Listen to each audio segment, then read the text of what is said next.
noticia que es clave. Mire usted toda la información. Oiga bien, opiniones que tienen las claves que nos tocan la razón. Oiga usted cómo suenan las claves para entender mejor la información. Dígame si el argumento tiene el dato que conmueve el corazón. Fake news que se nos vienen en avalancha. Quítale sus mentiras y sus pesares. Tú que sabes reír, tú que sabes pensar, tú que puedes decir cómo tengo el alma de tanto amar.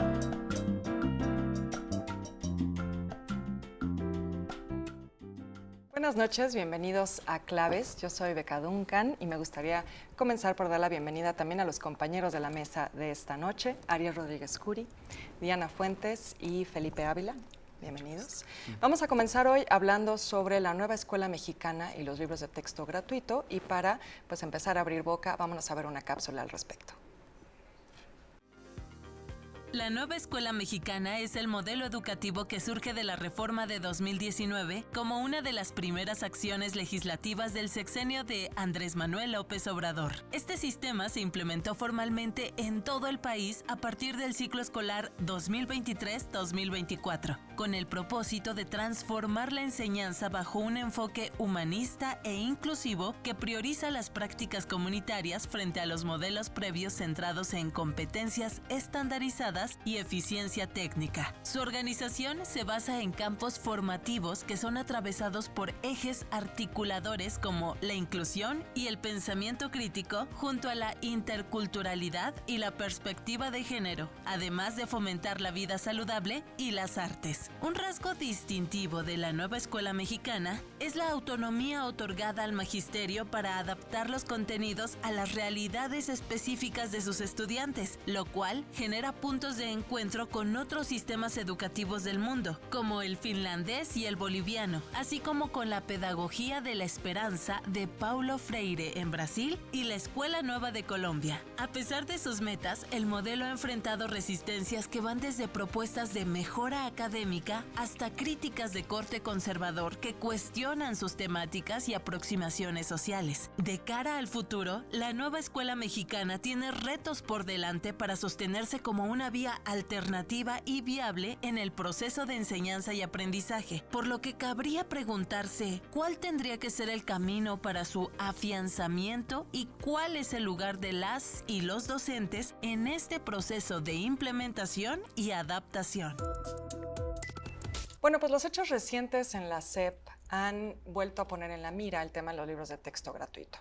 Pero a mí me gustaría proponerles aquí un tema. Si volteamos a ver la historia de la educación en México, vamos a encontrar que las pugnas por los contenidos de esta educación realmente son algo que les atraviesa pues, a lo largo de, podríamos decir, 200 años. Y ahorita, Felipe, me gustaría iniciar contigo.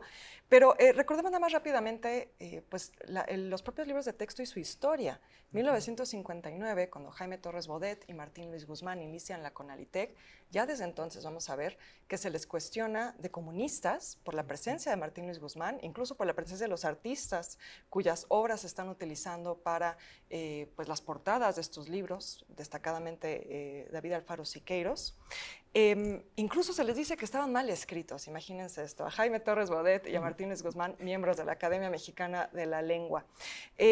Felipe, no sé si tú puedas iniciar con un poco de este contexto histórico de cómo han sido las luchas por estos contenidos educativos y las ideologías que han estado pugnándose ese espacio. Claro que sí, Beca, con mucho gusto. En efecto, si algo atraviesa la historia del México independiente, es esta batalla por la educación. Cuando México surge como una nación libre, independiente y soberana, la educación estaba en manos de la Iglesia católica, desde la colonia. Pero todavía durante las primeras décadas de México como nación independiente, el clero y algunas organizaciones filantrópicas privadas mantenían el control sobre la educación Y fue un proceso paulatino en donde el Estado mexicano, en la medida en que se fue consolidando, se dio cuenta de que para formar una nación, para formar una identidad, para formar una ciudadanía y una sociedad distinta, tenía que atender el problema educativo como una responsabilidad de Estado. Fue hasta la Constitución de 1857 cuando se estableció por primera vez la libertad de enseñanza, porque como la religión, había una única religión, después ya eso se fue liberando, pero en el tema educativo fue lo mismo.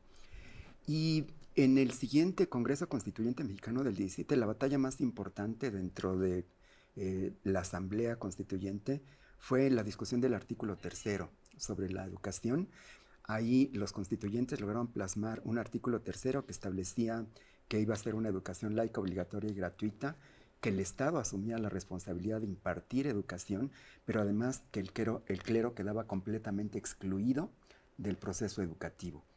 Hacer realidad el artículo 3 fue otra vez una larga y ardua batalla, porque el clero no se quedó contento con esa solución, consideraba que la Constitución nueva tenía un fuerte contenido anticlerical.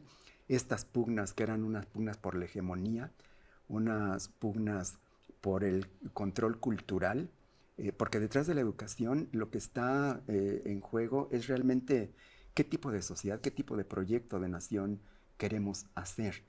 Y por eso los distintos gobiernos revolucionarios fueron avanzando cada vez más en el siglo XX para hacer realidad el artículo 3, para hacer una universidad que realmente, una educación que llegara a todos los sectores, a todas las niñas, niños, adolescentes, personas mayores. México era un país analfabeta, 83% según el censo de 1910, no sabía leer ni escribir, y poco a poco se fue avanzando progresivamente, pero costó mucho.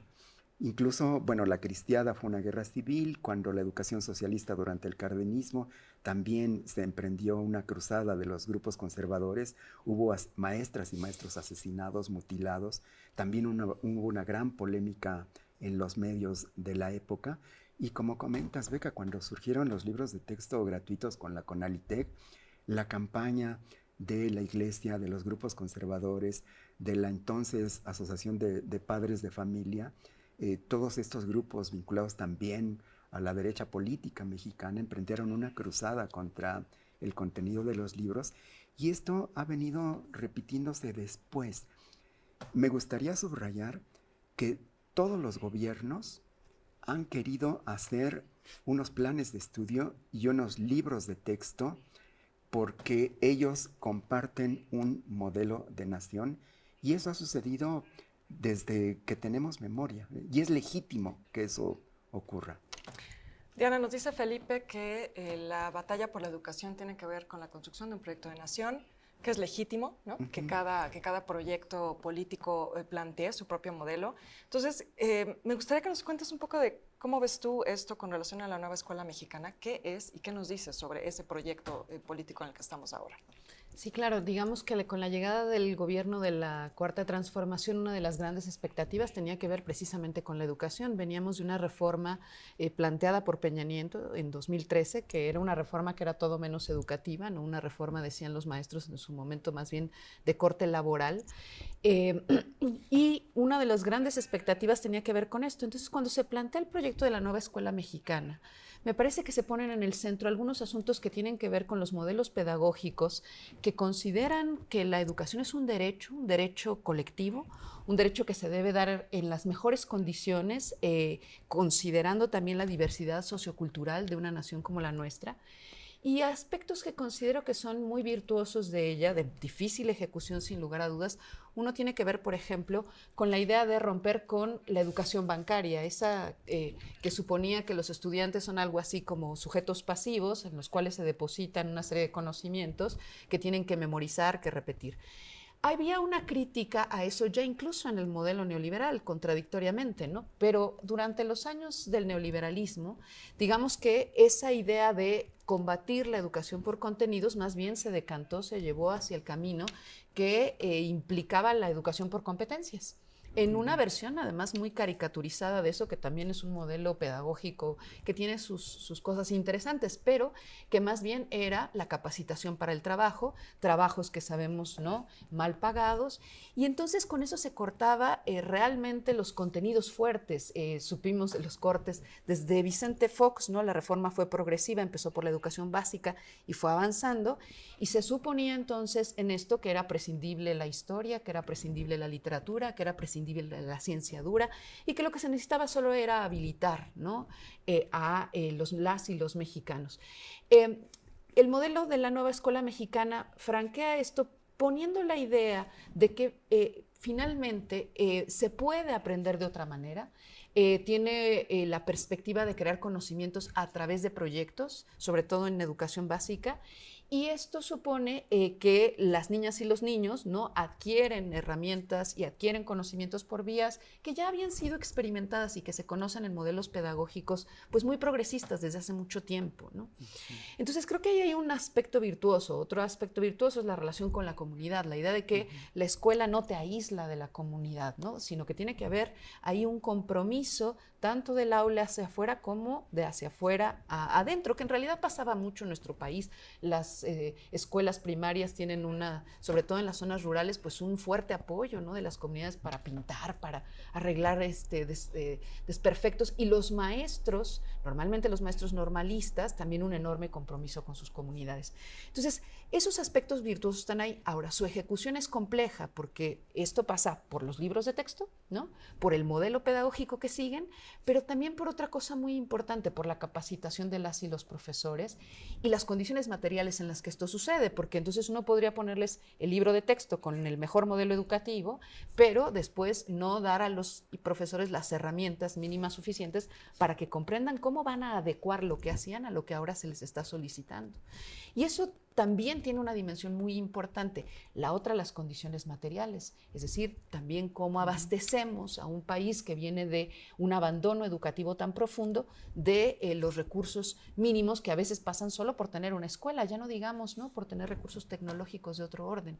Entonces, el modelo de la nueva escuela mexicana creo que tenía todo eso en mente, pero por supuesto que esto se tiene que ir ejecutando, ¿no? Es decir, sería equívoco suponer que este modelo habría de inaugurarse y que entonces ya no habría nada más que mejorarle. Por el contrario, creo que una idea progresista de la educación supone precisamente el hecho de que esto pasa por una revisión permanente y una retroalimentación que viene precisamente del magisterio, ¿no?, que no había sido tomado en cuenta durante décadas en este país, y creo que ahí es donde entra parte del debate de la coyuntura que estamos viviendo en este momento, y que es dónde entra el magisterio a la hora de revisar o no los materiales educativos, quiénes son, ¿no?, o cómo se canalizan esas revisiones, y eso es parte de la discusión que se ha dado en los últimos días, concentrada en la discusión más de carácter coyuntural, ¿no?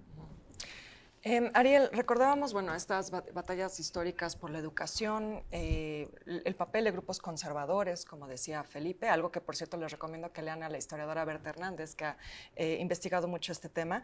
Y mencionaba Diana también el papel más reciente de los grupos neoliberales y de la ideología neoliberal. ¿Cómo has visto tú la discusión en la opinión pública y cómo se ha movido todo esto? Pues más a nivel de calle quizá, o a nivel incluso de la prensa. Sí, yo creo que hay una enorme paradoja alrededor de cualquier proyecto educativo, sobre todo con en el orden de magnitudes que esto tendría en un país como México, ¿no?, donde son decenas de millones de libros de texto lo que se distribuyen, decenas de millones de chicos y chicas que están asistiendo a la escuela, etcétera. Que las políticas educativas requieren tiempo, asentamiento para que puedan consolidarse, y sin embargo en los medios públicos vemos reacciones inmediatas ante cualquier gesto que suceda en lo que genéricamente llamamos el entorno de la educación pública, ¿no?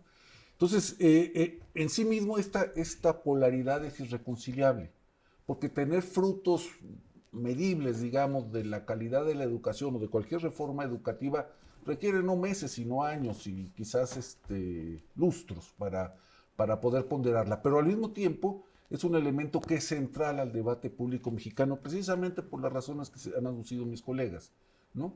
que tiene una fuertísima carga ideológica la educación en cualquier país del mundo y específicamente en México. Entonces eso yo creo que hay que tenerlo muy presente. Saber que una cosa es el proyecto y otra cosa es la esfera pública que está discutiendo los problemas más nimios o los problemas más importantes de la educación. No son inmediatamente conciliables. Ese es un asunto que me parece fundamental.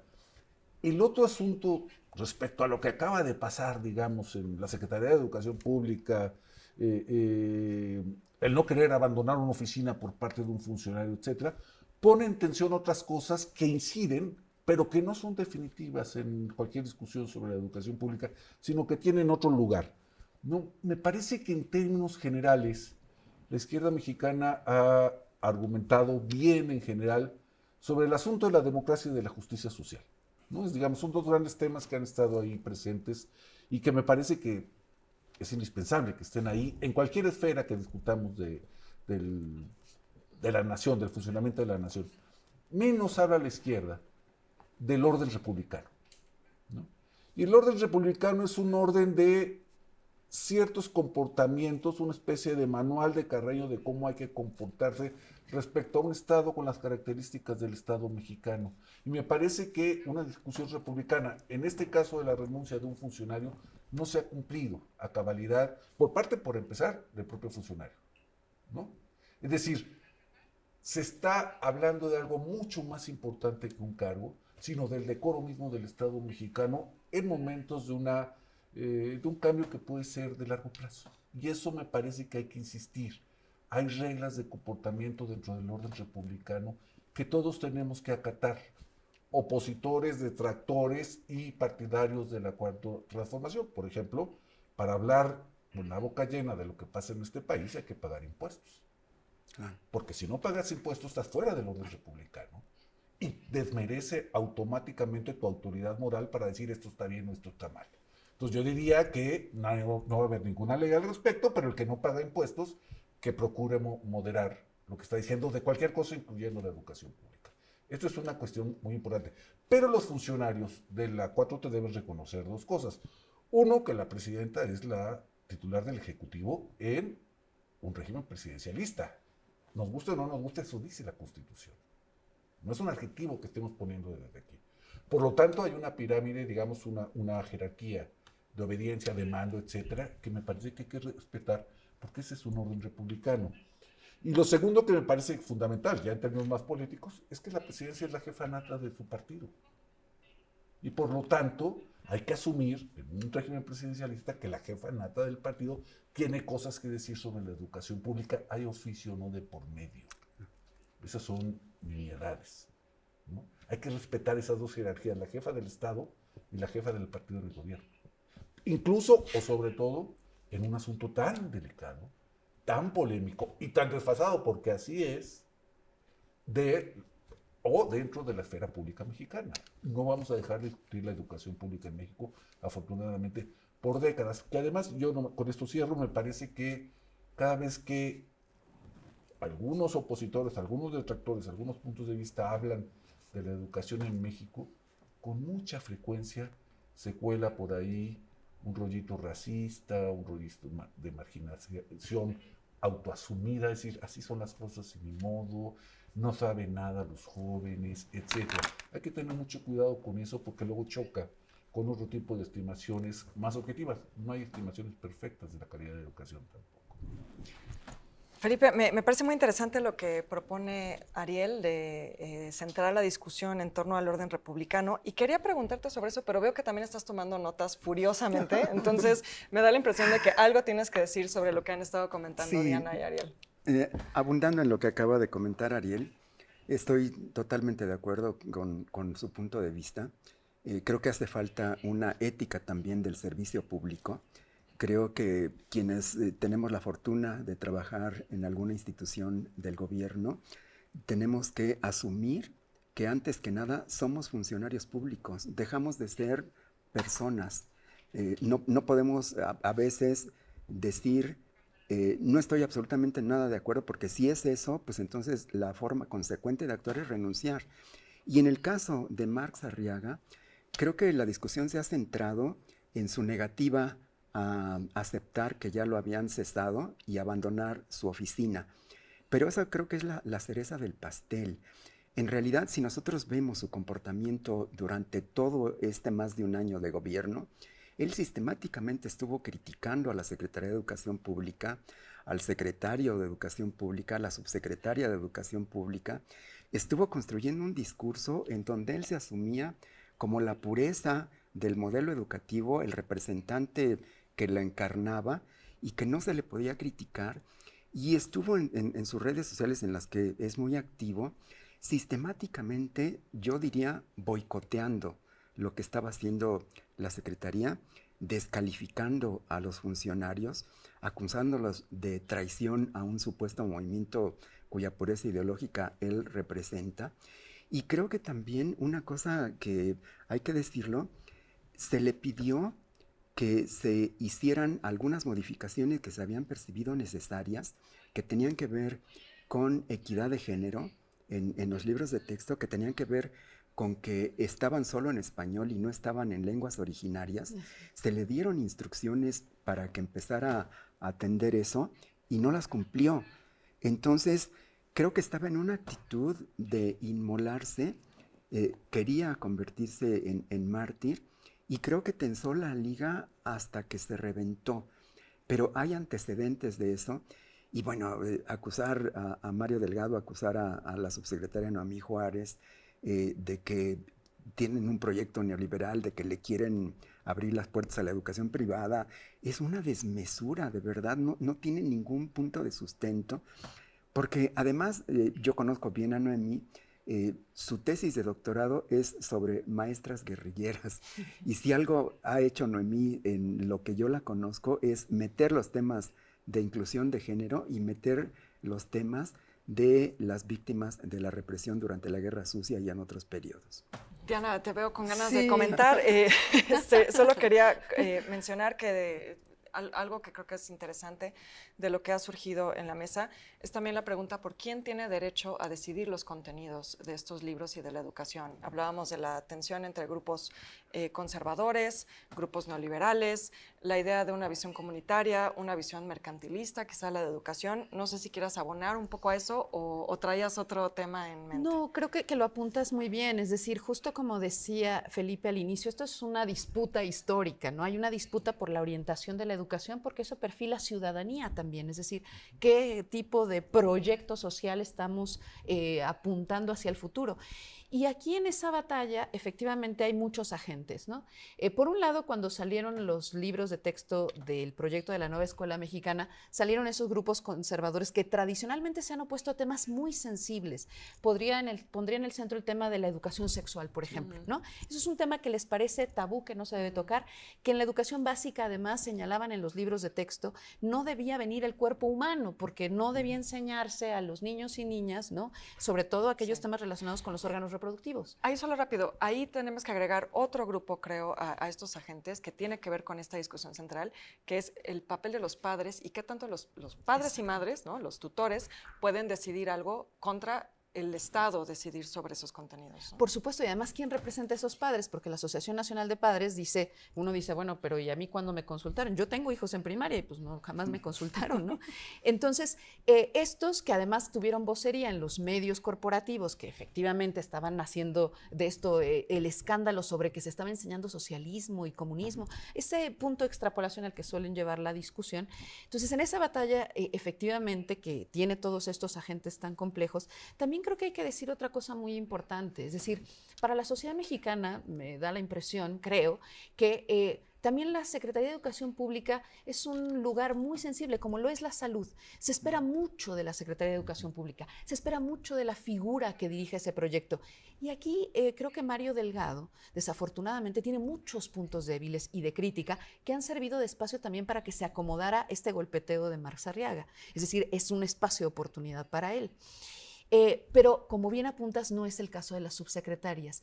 Y además por otro de las subsecretarías, ¿no? Particularmente la educación básica. Y ahí donde pegaba a Mario Delgado, en realidad estaba pegando a Claudia Sheinbaum. Y yo creo que lo sabía muy bien.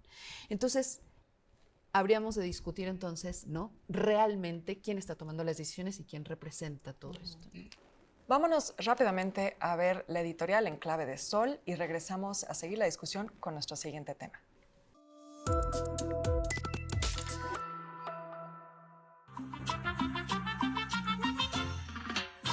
Yo viví en Ciudad Neza, allá con mi familiota. Para enviar la remesa fui de mojado pa' Minnesota. Y ya del otro lado estuve yo trabajando y me fui acomodando para mandar un dinero aquí. Soy gente chambeadora, trabajé a toda hora. Ay, la gente me adora, ya hasta tenía en regla mis papeles.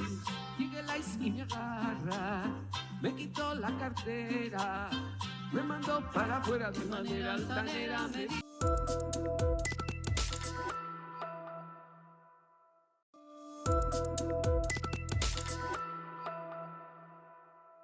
Bienvenidos nuevamente a Claves. Nos toca regresar ahora a la mesa con un tema complejo, Cuba, el bloqueo y la izquierda mexicana. Pero antes de darles la palabra, vamos a ver brevemente una cápsula para ponernos en contexto. La solidaridad entre México y la República de Cuba se erige como uno de los pilares más significativos de la diplomacia en América Latina. El sustento de este vínculo se remonta al siglo XIX, cuando un México recién independizado se constituyó como el baluarte de los movimientos liberales e independentistas cubanos. En el ámbito jurídico, la doctrina Estrada proporcionó el andamiaje institucional necesario para que el Estado mexicano sostuviera una política exterior fundamentada en el respeto irrestricto a la soberanía y a la no intervención. A lo largo de los siglos XX y XXI, esta solidaridad se ha manifestado a través de hitos fundamentales que van desde la gestación revolucionaria de 1956, con México como espacio de asilo y reorganización política, hasta la firme determinación del expresidente Lázaro Cárdenas de defender la soberanía cubana ante la incursión armada en Playa Girón durante 1961. Esta tradición de apoyo mutuo se extiende hasta la actualidad, mediante un flujo constante de asistencia técnica en situaciones de desastre, una cooperación médica de alto nivel y diversos esquemas de alivio energético diseñados para mitigar las crisis de suministros que enfrenta la población cubana. Ante el escenario contemporáneo caracterizado por una escalada en las medidas restrictivas y el recrudecimiento del bloqueo histórico, la diplomacia mexicana enfrenta desafíos estructurales de gran calado. La interrogante central reside en la capacidad del Estado para preservar esta histórica relación de fraternidad frente a un entorno internacional que agudiza las presiones sobre la estabilidad económica y social de la isla. México está en una posición compleja. Tenemos una larga historia compartida con Cuba. Tenemos además una tradición de no intervención, de ayuda humanitaria, de solidaridad con los pueblos. Pero lo mismo podría decirse de nuestra relación con Estados Unidos. También tenemos una estrecha relación, también tenemos una historia compartida. Suele verse esto como una problemática de la izquierda mexicana desde la época de la Revolución. Si lo vemos con detenimiento, vamos a encontrar que en realidad gobiernos de distintas afiliaciones políticas en México han tenido un vínculo con el gobierno cubano. Entonces, Ariel, ¿cómo podemos armar este rompecabezas de todas estas partes involucradas en la situación en la que nos encontramos actualmente y pues también cómo entender la postura en la que se encuentra México un poco entre la espada y la pared?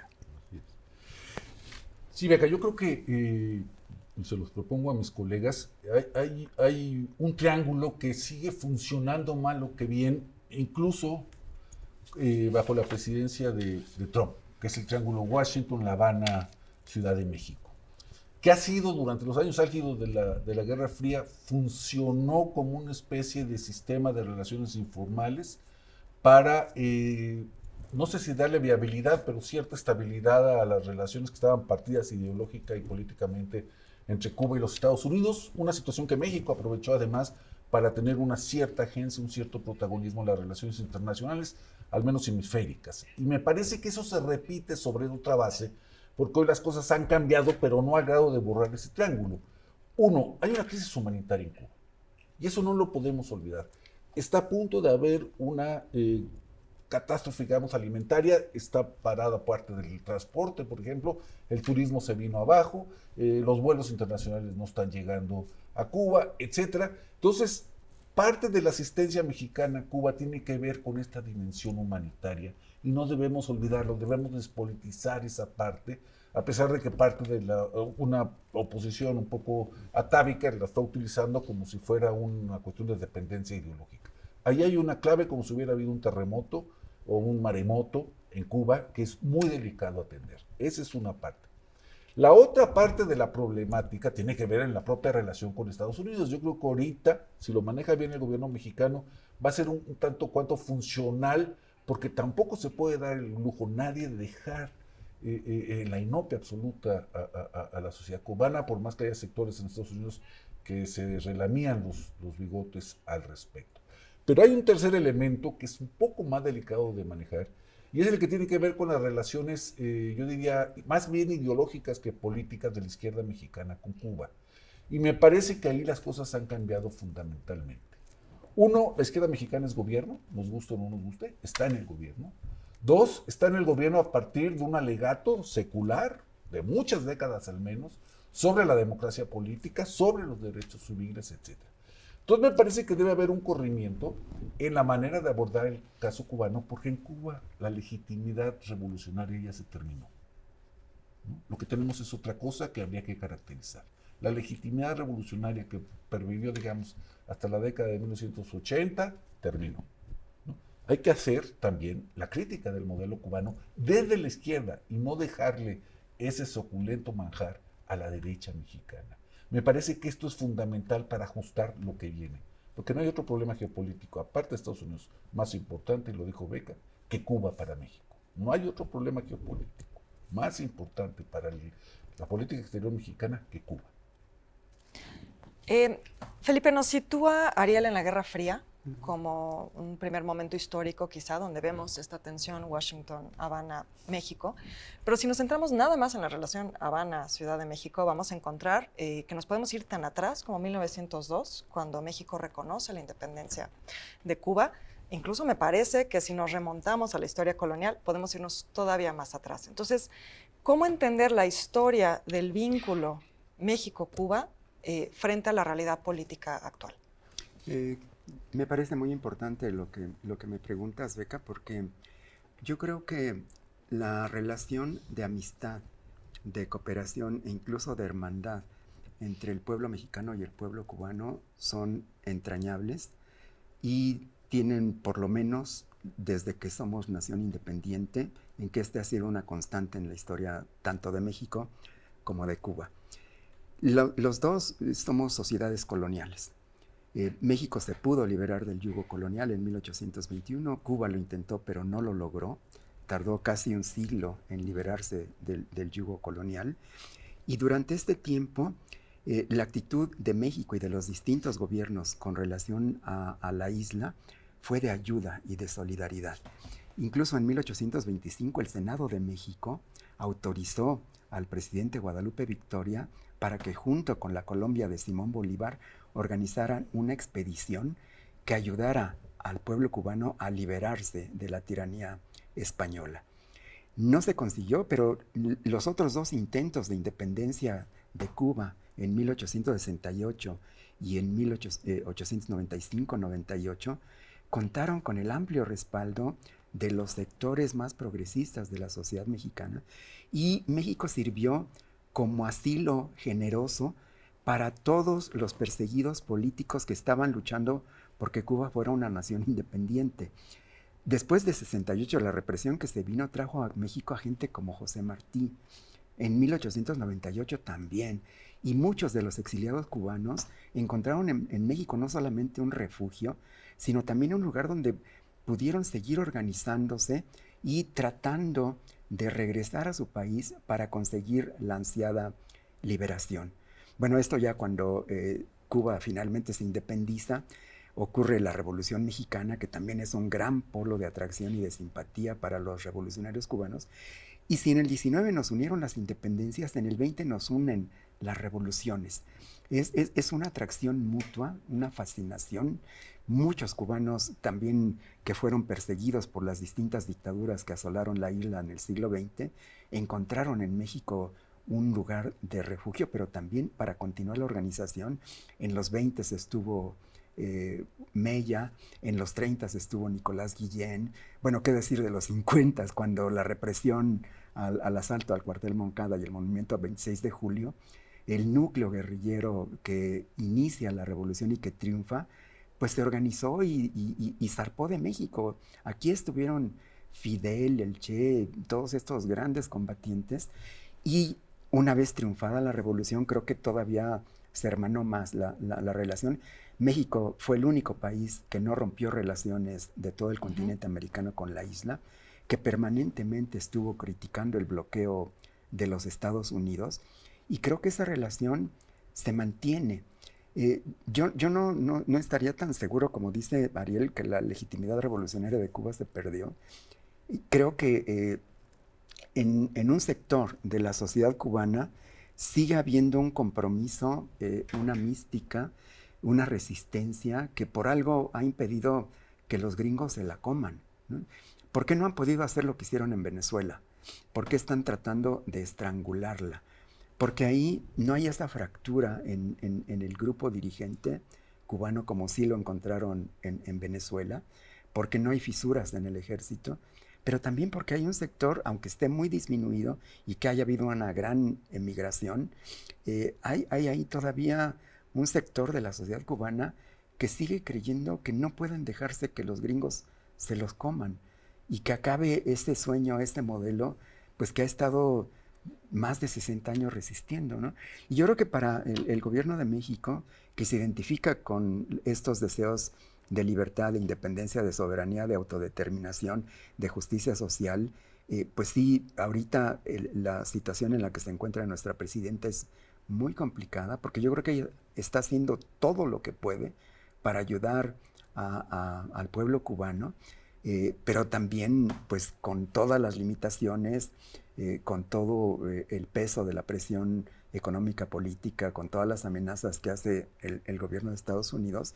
Y creo que al gobierno actual le gustaría poder hacer más, y que si no ha podido hacer más, con lo que ha hecho ya es mucho, es de los que más ha estado ayudando al pueblo cubano en los últimos años, pero creo que está tratando de buscar la manera en cómo no cortar esa ayuda, sino seguirla incrementando incluso, pero pues es dificilísimo resolver la relación y lo que se nos vendría encima por parte de Estados Unidos como represalia. Ahorita que te escuchaba, tú hablabas de Martí y Mella y yo pensando en Pérez Prado y Benny Moré, pero también. bueno, hay muchos vínculos históricos, No, ¿verdad? claro. Diana, me parece que Ariel y Felipe nos han ayudado a situarnos un poco de la problemática actual a partir de lo que ha sido la relación con Cuba y esta tensión con Estados Unidos. Pero ahora, ¿qué hacemos con eso de cara al futuro? Sí, quisiera enfocarlo de la siguiente manera a partir también de lo que les escuchaba, y tiene que ver con si reconocemos que Cuba está en una crisis, está entrando en una crisis humanitaria porque no tienen recursos naturales, no tienen desarrollo tecnológico que recibieron durante años de la Unión Soviética y que no han podido renovar, que el bloqueo de más de 60 años ya ha tenido efectos de largo plazo en varias generaciones, ¿no? Si reconocemos todo eso, entonces la pregunta sería, bueno, ¿y entonces qué quiere Washington de Cuba? Si Cuba no tiene recursos a diferencia de Venezuela, ¿no? Es decir, ¿de qué se trata? Y creo que aquí hay una doble dimensión, una de carácter quizá geopolítico, ¿no? El Caribe, todo lo que se juega ahí y demás, pero hay otra de carácter simbólico muy importante también. Es decir, vencer a Cuba es vencer ese fantasma que también que han creado de lo que se supone que es lo que se llamó el socialismo realmente existente, ¿no? Entonces, y hacia allá entonces el asunto de qué implica la crisis humanitaria, ¿no? Y por qué llamarla y por qué calificarla de esa manera. En realidad, los apagones que hoy están sufriendo los cubanos los venían sufriendo desde meses atrás, porque no tener petróleo es no tener fuentes, ¿no?, energéticas, dependen mayoritariamente de eso, que son hospitales, es refrigeración alimentaria, es transporte, es educación, es todo eso. ¿A dónde apuntar? Yo creo que es cierto que México tiene y ha hecho y se está haciendo muchísimo en términos de un apoyo que no puede ser ahora ya por la vía del petróleo, porque eso es la mira lo que nos están poniendo ahí, sino por otros caminos. Pero creo que eso también puede tener una escala de agotamiento, ¿no? Es decir, ¿cuánto tiempo, ¿no? La sociedad mexicana, que esperemos que responda fuertemente y vaya a los sitios de acopio y done esa respuesta está sucediendo, porque además el pueblo cubano nos es muy próximo culturalmente, ¿no? Pensamos en eso, es un pueblo al que queremos, al que arropamos, pero eso puede tener una escala de agotamiento. Y entonces creo que durante ese tiempo también, desde una perspectiva de izquierda, desde una perspectiva de México, también tendrían que empezar a hacerse lazos de carácter más bien de consolidar un proyecto que permita que desde un pacto con otras naciones empiece a verse de qué manera se soporta también a Cuba y se hace un frente a lo que está haciendo los Estados Unidos. Porque lo que suceda con el futuro político de Cuba es de los cubanos. Y una apuesta de Washington, creo, es decir, si los ahogamos, si los sitiamos, entonces la estructura gubernamental va a caer. Eso no se sigue necesariamente, eso es una apuesta y lo social siempre tiende a sorprendernos, ¿no? Entonces, podría pasar eso, podría pasar algo peor o podría no suceder y entonces mantenerse en esa situación durante muchísimo tiempo, condenando al pueblo cubano a una precariedad mayor a la que ya están sometidos. Entonces creo que el destino de los cubanos está en manos de los cubanos, pero México sí que tiene un lugar estratégico que podría suponer que entonces en términos de acuerdos de carácter regional empieza a verse de qué manera se puede con los gobiernos con los que haya posibilidad de dialogar, soportar y hacer un frente a los Estados Unidos sin poner en riesgo los conflictos también que esto nos contrae a todos, ¿no? Entonces creo que desde ahí una perspectiva izquierda, mirar eso, mirar lo que la presidenta y muchos han dicho, pues que la soberanía es de los propios pueblos y es al pueblo cubano al que le compete su propio destino, su propio futuro, ¿no? Hablabas ahora, Diana, de soluciones con perspectiva de izquierda y me parece que un tema que también aquí podría generar debate es el espíritu revolucionario actual de Cuba. Y Ariel, tú planteaste esta problemática que me gustaría que ahondes un poquito más porque tiene que ver ahí con esta historia que hemos recordado, pero también con pues qué puede hacer este gobierno frente a esa problemática. Sí, yo diría que tiene que haber una señal de la élite política cubana respecto a la naturaleza de sus cambios. Yo creo que es un asunto de soberanía, de eso no tengo duda, pero para que continúe siéndolo, tiene que haber una señal desde adentro del sistema cubano de que es posible transformar el sistema político cubano, hay que decirlo en esos términos. Y esto es importante porque vamos a cambiar el espejo, vamos a situarnos del otro lado del espejo respecto a Cuba. ¿Cómo ve la sociedad cubana su propia transición? Porque yo creo que hay muchos en Cuba que están pensando en una transición. A la manera de los Estados Unidos de Trump, espero que no, o a la manera un poco salvaje, arcaica, bárbara, pero con muchas potencialidades, como el modelo brasileño o el modelo mexicano. Es decir, gobiernos de esa naturaleza y sociedades de esa naturaleza también. Es decir, ¿cuál es su espejo respecto a la transición imaginada por los cubanos para la situación cubana actual? Suponiendo que su espejo no es Miami solamente, y suponiendo que su espejo no es Washington. Son las otras izquierdas latinoamericanas que se parecen menos de lo que esas izquierdas latinoamericanas dicen a la izquierda cubana, al modelo económico cubano, al control político del sistema político cubano. Entonces, si va a haber una democratización, y para no repetir también los errores de Europa Oriental, que fueron muy grandes y que costó muchísimo a las sociedades de Europa Oriental, tendría que haber una gran flexibilidad de parte de la élite cubana y dialogar en otros términos con las izquierdas latinoamericanas, en este caso especialmente con la mexicana, porque hay esta cercanía histórica. Eso es a lo que yo me estoy refiriendo, ¿no? Todos tienen que cambiar en esta coyuntura porque si no, la crisis humanitaria se va a convertir en otra Gaza en el Caribe. Y nadie quiere eso, ni en Cuba, y yo espero que ni en Washington, nunca se sabe, pero acá tampoco. Y va a haber solidaridad seguro. Pero tiene que haber una señal de la élite cubana de que está viendo otras cosas. Para la transición que generacionalmente, demográficamente, económicamente, políticamente está obligada. Habla Ariel de los espejos, Felipe, y a veces pareciera, me da la impresión de que creemos que quizás somos los únicos que tenemos derecho a reclamar esta historia compartida desde esa izquierda mexicana. Pero mencionaste el espejo de Miami. También hay una historia compartida de Cuba y Estados Unidos. Es decir, nosotros no somos los únicos con esa propiedad de identidad cercana, ¿no? Entonces, ayúdanos a entender también esta parte, la historia de Estados Unidos y Cuba, y también lo que menciona Diana, que para Estados Unidos también es un tema simbólico, el tener, digamos, más injerencia en Cuba. No, sin duda hay que considerar también este factor que hace todavía mucho más complejo lo que está pasando y cómo encontrarle una solución que beneficie a las cubanas y a los cubanos, ¿no? que fortalezca su identidad y que les permita tener un proyecto para el futuro mejor de lo que están ahorita, ¿no? Sin duda creo que la relación entre Estados Unidos y Cuba es muy complicada. Desde Thomas Jefferson en 1803 quería no solo que la frontera al sur llegara hasta el río Bravo y hasta el Pacífico, sino también quería quedarse con Cuba y con Puerto Rico.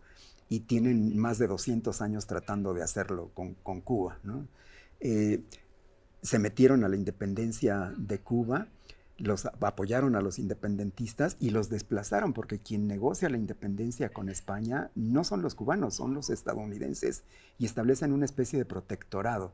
Y toda la primera mitad del siglo XX es eso, es su patio trasero, casi con control militar, control económico, control político, control cultural. Y por eso, cuando estalla y triunfa la Revolución Cubana, pues las élites estadounidenses, Washington no lo puede tolerar, hacen hasta lo imposible por acabar con la revolución, por derrocar a Fidel, hacen la invasión de Bahía de Cochinos y finalmente se dan cuenta de que no pueden y escogen el bloqueo y mantienen el bloqueo, que en estos últimos meses ha sido lo más extremo. Creo que está ahorita peor que en el periodo especial. Y el otro problema es que los exiliados cubanos se convirtieron en un grupo de poder en Estados Unidos fuertísimo, porque son republicanos, porque controlan la Florida, controlan buena parte de las elecciones, es un voto al que los republicanos... De Estado, ¿no? Ajá. Y ahora, con Trump, ven que sería su principal conquista. Yo creo que les daría más gusto a los halcones de Washington derrotar a Cuba que lo que hicieron en Venezuela. Bueno, Trump ya dijo la salvajada de que Marco Rubio podría ser el presidente cubano próximo, ¿no? Y creo que un poco en su imaginario y en su delirio a eso es a lo que le apuestan. Creo que el peligro de lo que están haciendo es que sí corre el riesgo de que se convierta en una crisis humanitaria con miles de muertes por inanición, por enfermedades, por falta de víveres, a 60 millas de Estados Unidos, y no sé cuánto está del Caribe mexicano, pero también está cerquitísima. Digamos, no es como con Gaza, que pues no podemos hacer mucho por ayudarlos directamente, pero aquí los tenemos a la vuelta de la esquina, ¿no? Entonces creo que sí estamos obligados a hacer esta reflexión que dice Ariel, y también tratar de establecer un frente común con los gobiernos progresistas de América Latina y de Europa, porque creo que sí es urgente que decidamos colectivamente cómo impedir que los propósitos de Trump y de Marco Rubio se lleven a la práctica. Diana, nos hablaba Felipe de esta historia de bloqueo del periodo especial, y Ariel nos puso una imagen pues muy ominosa, ¿no? Una Gaza en el Caribe. ¿Cuáles serían los posibles efectos de esta crisis, y no solo efectos para Cuba, ¿no? ¿Cómo impactaría si terminamos en una situación como una Gaza en el Caribe? ¿Cómo impactaría eso en México? Yo creo que sería, bueno, con Gaza ya decíamos que era una derrota de la humanidad, ¿no? Pero aquí se trata de una derrota para México. Es decir, Si en este momento se permite que suceda esto en Cuba, eso anticipa también lo que Trump podría avanzar sobre nuestro país. Y no me refiero a una invasión, me refiero al hecho de que se sabría más poderoso. Entonces, permitir que hoy se derrote al pueblo cubano por vía del cerco, por vía del bloqueo, es permitir también que avance sobre nuestro país.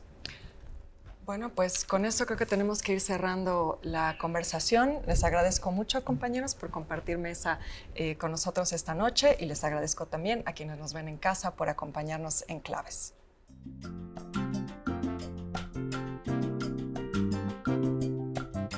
Oiga usted la noticia que es clave. Mire usted toda la información. Bien, opiniones que tienen las